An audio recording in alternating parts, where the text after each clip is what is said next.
States and districts around our country right now are in a rush to develop value-added measures. Here in Pittsburgh, we've taken a more thoughtful, deliberate, and collaborative approach to developing these measures. I have been fortunate to be part of a group of individuals here in Pittsburgh who have been working on these types of measures for more than a year. This group includes national experts, the American Federation of Teachers, the Pittsburgh Federation of Teachers, and experts in our own district. We also have partnered with Mathematica, a firm that has expertise and develops these statistical models. We are at the beginning of this work, but a lot has already been done. And today and in the future, we are going to work together to make sure that these measurements are fair and support our professional growth models. In value-added measurement, we control for student factors outside of the teacher and school's control and use student past performance to predict future results. The difference between the predicted and actual results represents the teacher or school's contribution to student growth. In this slide, you can see the difference between the actual and the predicted result. In the top diagram, the value added is positive, and the results, the actual results, were better than the predicted results. In the bottom diagram, the actual results were not as good as the predicted results. Pittsburgh Public Schools has multiple value-added measures, including state and local tests and non-test based outcomes.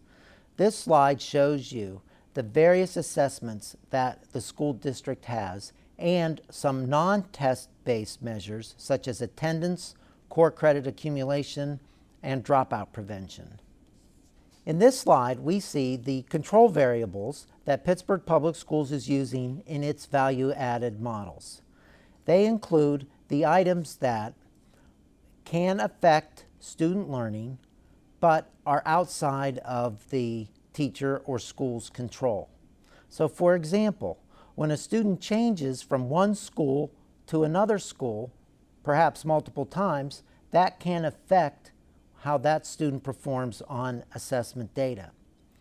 We need to control for school changes by students in order to fairly attribute teacher and school contributions to student learning.